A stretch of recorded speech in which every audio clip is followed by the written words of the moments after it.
Welcome back to Deadline DC with Brad Bannon. In this half hour, we're going to talk about the sad state of the Trump economy. Our guest is Dr. Robert Shapiro, noted economist and chairman of the Sonecon Corporation, an international economic consulting firm. Before we get to Rob, though, we're going to play this clip from the CBS Morning News, which details the significant increase in the Consumer Price Index for June. New inflation numbers show the prices you pay in stores going up faster last month. The annual inflation rate of 2.7% was the highest since February. Economists think prices will go up even more if President Trump's new tariffs take effect on August 1st as scheduled. Money Watch correspondent Kelly O'Grady is here with what this means for your bottom dollar. Kelly, good morning. Good morning to you all. All right, so the inflation rate, it kicked up for the second month in a row, with June revealing the first meaningful evidence of tariffs pushing prices higher. So, for example, apparel rose by 0.4%. That was slightly above the monthly average. Home furnishing prices increased by 1% and appliances nearly 2%, right? These are products that we source primarily from overseas and therefore subject to those import taxes. While the inflation rate, it's nowhere near the 9% level we reached 3 years ago, economists warned the upward pressure on prices will only grow this year, especially with those higher tariffs set to kick in August 1st. Now, businesses, they're worried as well. The Port of Los Angeles saw the busiest June on record as companies race to import those goods ahead of the higher tariffs and the holiday season as well. So, Kelly, we talk about this all the time, but I can never keep it straight. But so if the President Trump wants interest rates to come down, he wants the Federal Reserve to lower interest rates. Now that we have this data showing inflation ticking up, how does that affect the Fed decision? So this uptick really gives the Fed license to continue that wait-and-see approach and hold them steady despite the pressure from the White House. I did find this interesting, though. J.P. Morgan Chase CEO Jamie Dimon, he actually weighed in on these tensions between Trump and Powell, and he said the Fed has to remain independent. That is critical. When you play around with that, he says it has, quote, adverse consequences. I will note he's also another CEO saying this tariff sort of trade policy, there's a lot of risk to the economy ahead.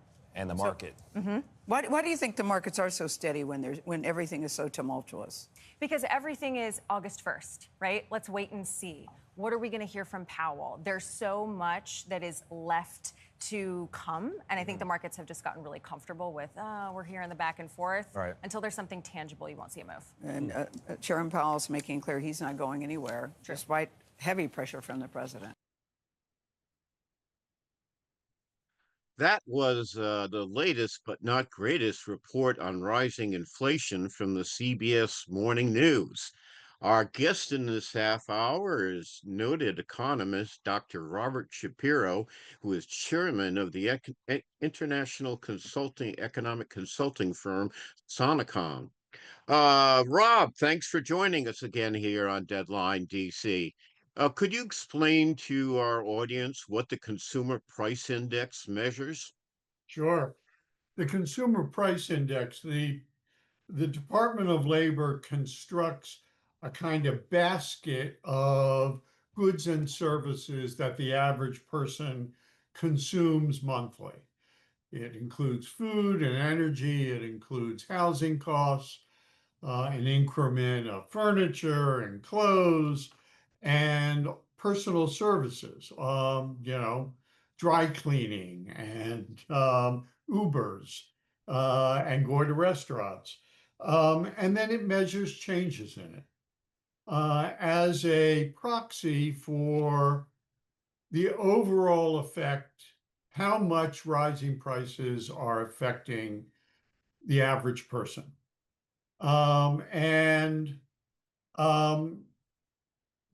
They go up at, when there is not a problem with inflation, they go up between 2 and 2.5% a year. And what we're measuring each month is the increase that month on top of all the increases over the previous 11 months. So it's a year rate. And they're saying, well, it had been 2.5%. Now it's 2.7%. What's important there is not so much the number as the direction of the number. And the direction of the number is going up. And because we had a period of high inflation arising out of the pandemic, it was really all about the supply problems that the pandemic caused. And that's why every advanced economy in the world had our kind of inflation in 2022, 2023. In fact, most countries were worse off. But that raised prices so that every increment feels even more expensive. And frankly, the American people are going to have to get used to the fact that prices are going to go up at a faster rate over the next year than they have over the previous year. But let me stop you there, Rob. The president promised during the campaign last year that he was going to bring prices down on day one of his second term. It sounds like he isn't doing that well. Well, I hate to disillusion you, Brad, but the president lies. Oh, okay. Okay. Well, it's not the only thing he lied about. So, And he has done nothing to bring down prices. In fact, he's only done most of what he's done will increase prices. The deportation program is, apart from its cruelty, is reducing the labor force for a lot of industries. For hospitality, that's restaurants and hotels. For construction, there are more undocumented immigrants working in construction than in any other industry. Well, when the supply of workers goes down, they have to pay higher wages to attract workers, and that means their prices go up. So his if they can find the workers to replace them. right, and or they start buying equipment to replace workers, and then you get more unemployment. The deportation program is harming the economy, but even more is what he's done to the budget. And there we see cost pressures from in defense and in all the services associated with Homeland Security because their spending is going way up. We're cutting spending for healthcare, but healthcare prices are not very sensitive to reducing people's access because ultimately everybody has access for serious conditions at emergency rooms. And that's the most expensive form of healthcare. So he's not only cutting Medicaid and harming people, it will have, I believe, no positive effect on inflation, perhaps the opposite. And he's running unprecedented budget deficits. Well, let's talk. I want to talk about the budget deficit and your new article in Washington Monthly. But before we do that, I want to use the time we have before we go to break. What effect do his tariff policies have on this inflation? Well, the tariff policies can only have an effect in one direction, to raise prices. You know, we call them foreign tariffs, but the companies that pay the tariffs are not the foreign producers. You know, Walmart and Costco and food processors. And Walmart announced last week it was going to have to raise prices because of the tariffs. Everybody has to raise prices. The tariffs right now have gone from 2% to 15%. And the average tariff rate on everything we import. That is a 15% increase in the price that American companies are paying for goods and inputs that come from abroad. And that probably will translate ultimately into probably a 5% increase in their prices. And those prices comprise probably about half the economy because it's inputs for lots of other things, as well as the actual finished goods or services coming. And this is, by Trump's claim, the lowest the tariffs will be. Rob, I'm going to have to interrupt you because we've got to go to a very brief break to let our radio listeners have a little vacation of a couple minutes. But we're going to stay online for our video audience and our guest, Dr. Rob Shapiro, talking about the sad state of the Trump economy. We'll be right back. Welcome back to Deadline DC with Brad Bannon. I'm Brad Bannon, and my guest in this half hour is noted economist Dr. Robert Shapiro, chairman of Sonecon, the international economic consulting firm. And welcome back to our radio listeners.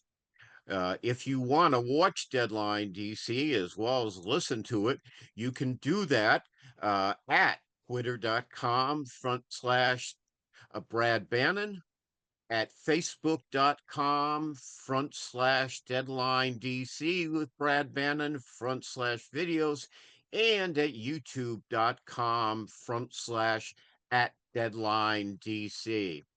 Rob, I want to ask you a question. Last week, the president had a meeting with hardcore conservatives from his House of Representatives, and he said he was planning on firing the Fed chairman, Jerome Powell, and even showed him a letter forcing him to resign. Now, I know you've been on the show before and you've had your quibbles with Chairman Powell, but what would happen? And this is over Powell's refusal to lower interest rates, which the president wants badly. What's your take on Jerome Powell? Well, look, Jerome Powell knows he does not have to answer to Donald Trump. And Jerome Powell is following the mainstream analysis of the impact of tariffs and deficits, in particular on inflation, and consequently has been very reluctant to raise interest rates because to cut interest rates, because doing so stimulates the economy more, and that fuels inflation. Frankly, the Biden administration got it just about perfectly right, where they had inflation steadily declining while maintaining very strong growth. What Trump has done is, his first quarter at office, the economy went negative. It didn't grow at all. It contracted. I believe it will contract again in the second quarter. Now, wait a second. Let me ask you, isn't that the definition of a recession? Technically, it is.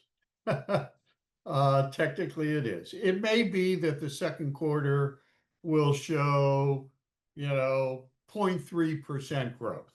The recession, we are facing a recession, but what we're really facing is stagflation.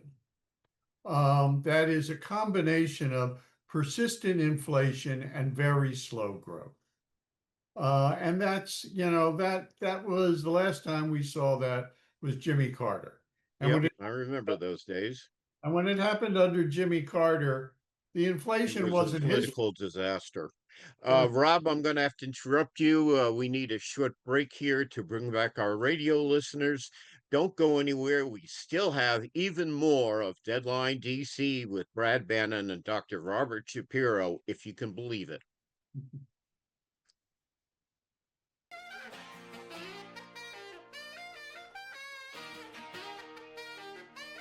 Welcome back to Deadline DC with Brad Bannon. My guest in this half hour is noted economist Dr. Robert Shapiro, who is also a chairman of the international economic consulting firm Sonecon. Rob, let me ask you about this. You just had an article published in Washington Monthly warning about the dangers from the increased deficit spending, the budget deficit that is coming our way because of the passage of Trump's big, bad, ugly bill that contains billions of dollars worth of tax cuts for bankers and billionaires. Tell us about your article.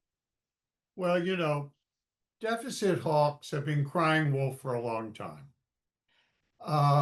For once, they're right.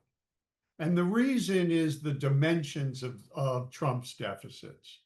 Trump's deficits under this big bad bill will average 7% of GDP for the next 5 years.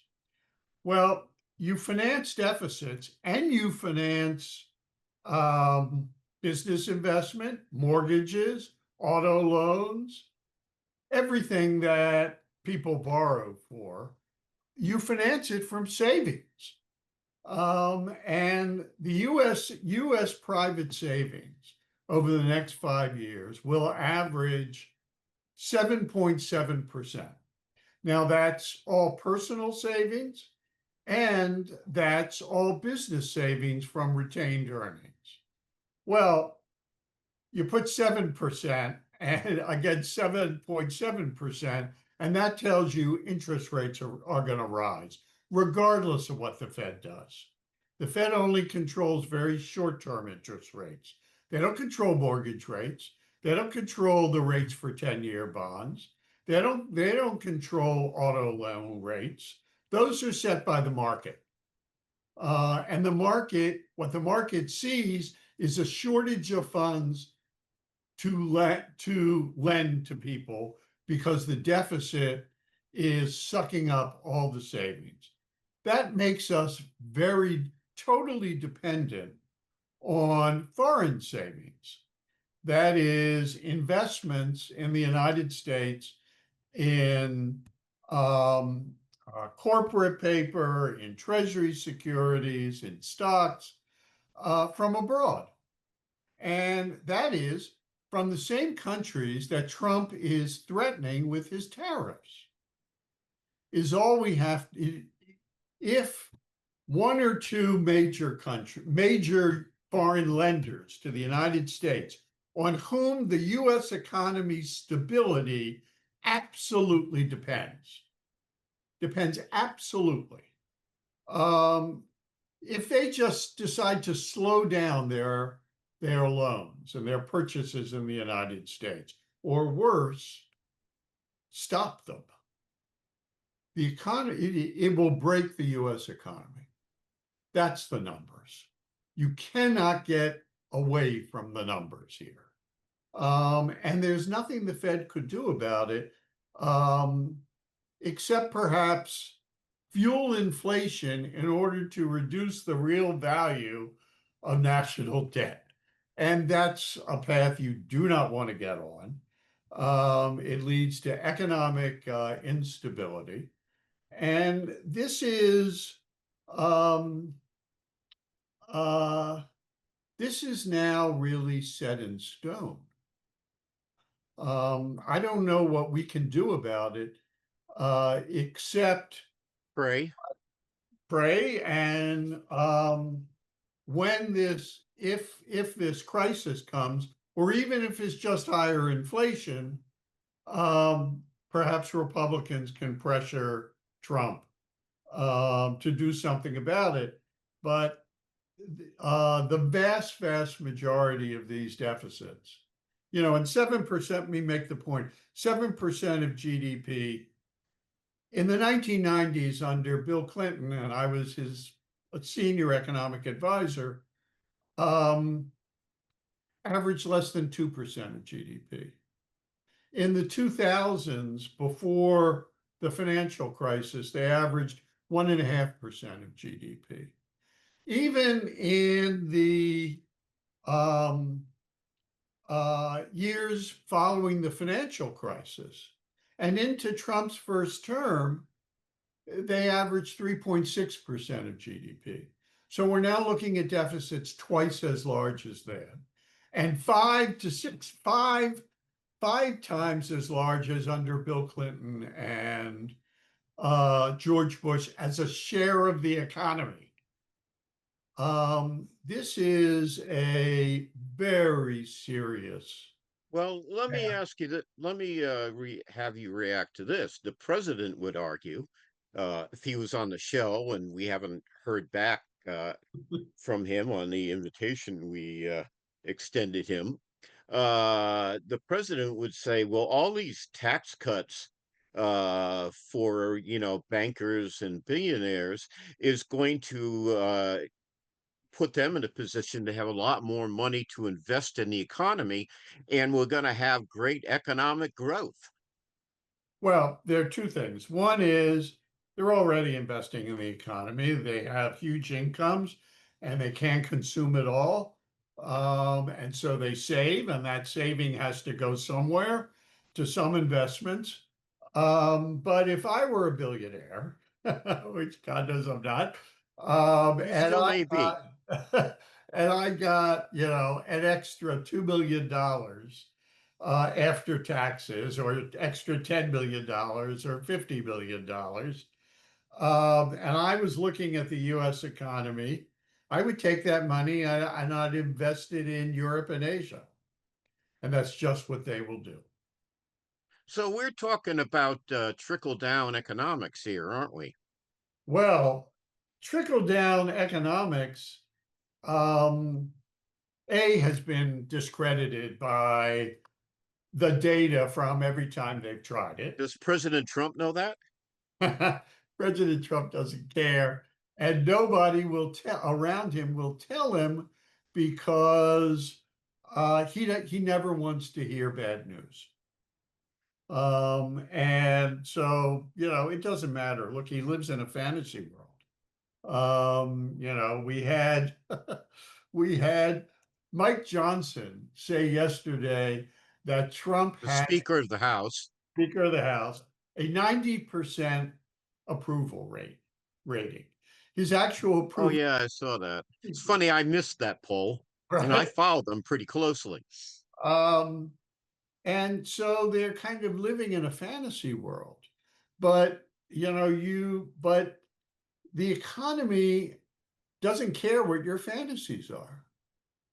The economy goes on based on these large forces, and the power of the money and the labor, and the technology behind them. And we are on a path which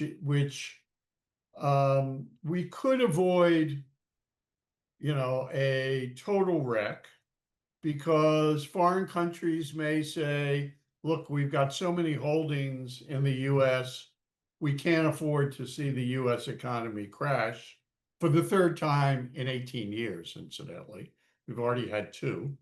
And so maybe they won't reduce their sales. Even so, it still drives up inflation. It drives up prices, and drives up interest rates and inflation. It's a very unusual combination, and it's all negative for the American people. Okay, Rob, thank you very much. I'm sure we'll have you on again to report whatever changes occur. And from the sound of it, they don't sound like they're going to be positive changes, at least while Donald Trump is at the helm. Let me make one other point. Okay, go ahead. I was a advisor to President Clinton and to President Obama and to a lot of senior members of their administration. And there was never, not once, a discussion of imposing punishing tariffs.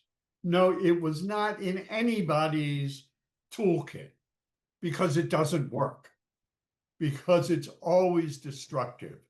It's the only thing that Adam Smith and Karl Marx and John Maynard Keynes and Friedrich Hayek, the most conservative and most progressive of the great economists of the last 200 years, it's the only thing that they agreed on. Okay, Rob, that's all the time we have. Thank you very much for coming back to Deadline DC. I want to thank both our guests today, Dr. Robert Shapiro, the noted economist, and Sarah Jones, editor-in-chief of Politicus USA. And of course, I want to especially thank our intrepid executive producer, Mark Grimaldi, for making sure the show stays online and runs on time. We'll be back next week with more Deadline DC. Don't miss it.